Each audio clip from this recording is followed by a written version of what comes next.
bombastic side-eye, criminal offensive side-eye.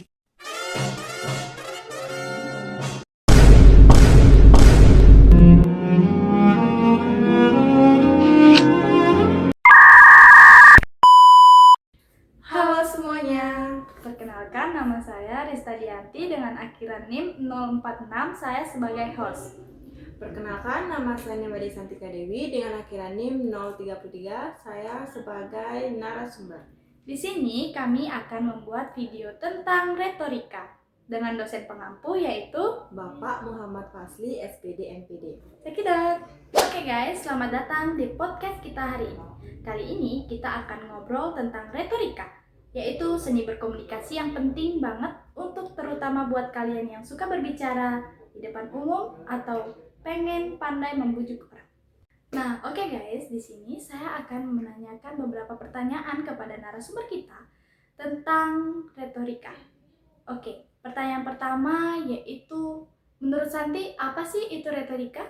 Nah, kalau menurut saya, retorika itu adalah seni berkomunikasi atau berpidato yang dimana untuk meyakinkan atau mempengaruhi seorang atau sebuah pembaca. Oke, kalau fungsi utamanya? Fungsi utama itu kayak mengajak atau meyakinkan seseorang, membujuk audiens melalui penggunaan perasaan yang efektif. Oke. Kalau menurut Aristoteles, ada 3 jenis retorika. Yang Santi tahu itu apa aja sih? Yang pertama itu ada ethos, terus yang kedua itu ada logos, dan yang terakhir itu ada pathos. Oke. Sekarang yang dimaksud dengan ethos dalam retorika itu apa? Ethos itu kayak sebuah strategi membangun kepercayaan dan kredibilitas pembicara di mata sebuah pelajar. Nah, kalau menurut Santi, bagaimana pathos digunakan dalam retorika? Pathos itu digunakan dalam retorika itu dengan menimbulkan emosi agar mendengar tergerak dan terdorong seperti kayak menerima sebuah pesan. Oke, pertanyaan yang selanjutnya, menurut Santi, apa peran logos dalam retorika? Logos itu berperan dalam retorika itu menyampaikan argumen yang logis dan rasional untuk memperkuat sebuah pesan. Oke.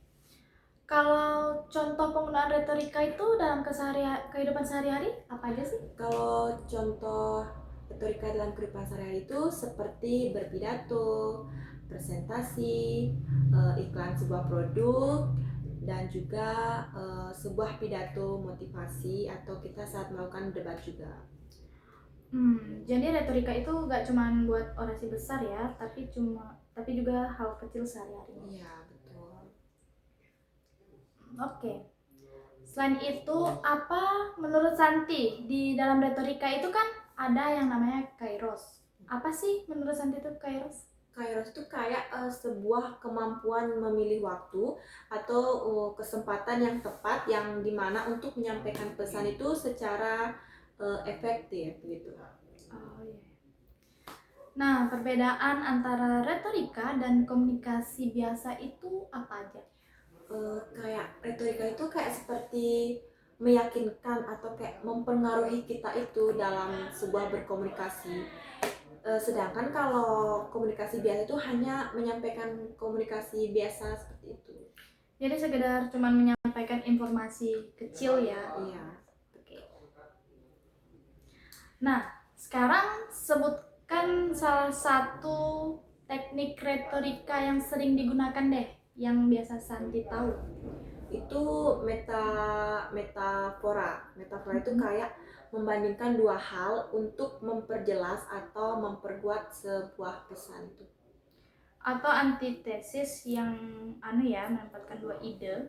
Ya, kayak begitu sekelasnya. Oke guys, kita lanjut dengan pertanyaan selanjutnya.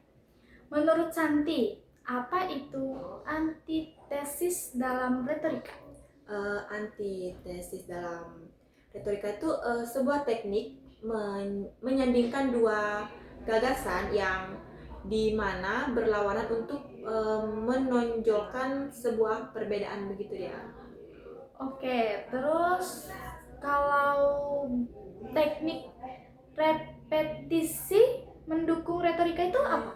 Itu dia kayak memperkuat sebuah pesan dengan mengulang kata atau sebuah kalimat yang penting agar mudah kita ingat begitu, kayak biar kita terus berulang-ulang dan mengirim pesan di WA itu biasa kita cetak dengan teman. Ya, ya. Nah, untuk maksud dengan hiperbola dalam retorika, apa itu? Hiperbola dalam retorika itu penggelapan yang sengaja dilebih-lebihkan untuk memberi efek dramatis begitu ya. Jadi kesannya ya banyak drama ya gitu. Iya, drama biasa pesan mudah. Oke, untuk yang selanjutnya itu mengapa retorika itu penting dalam pidato? Retorika itu penting dalam berpidato itu karena membuat pidato itu kayak menjadi lebih menarik dan meyakinkan begitu, sehingga pesannya itu lebih efektif dan tersimpan dengan jelas begitu, atau tersampaikan juga dengan jelas kepada pendengar. Ya, oke. Sudah nggak ya kita sampai di pertanyaan yang terakhir sekarang. Sekarang pertanyaan yang terakhir itu bagaimana seseorang bisa mahir dalam retorika? Itu dengan banyak melatih berbicara, memperjelas teknik secara retorika itu kayak memahami audiens dan konteks komunikasi di setiap pesan kita kayak. Nah guys, kalau ingin menguasai retorika itu, saran saya adalah terus berlatih berbicara, pelajari teknik-tekniknya, dan kenali audiens juga situasi komunikasi kalian. Dengan begitu, kemampuan retorika kalian pasti makin jago dan efektif. Dan menguasai retorika itu penting banget loh, apalagi kalau kalian yang ingin atau sering berpidato. Karena dengan retorika yang bagus, pidato kalian jadi lebih menarik dan mudah diterima. Oke guys, tadi itu adalah ngobrol santai kita tentang retorika. Semoga pesan yang kita dapat sampaikan tentang retorika ini bisa bermanfaat untuk kalian semua dan menjadi bekal ke depannya nanti, agar kalian tuh bisa berkomunikasi atau mengirim pesan dengan efektif. Iya. Oke, bye. Oke guys, Jangan lupa subscribe, like, dan komen.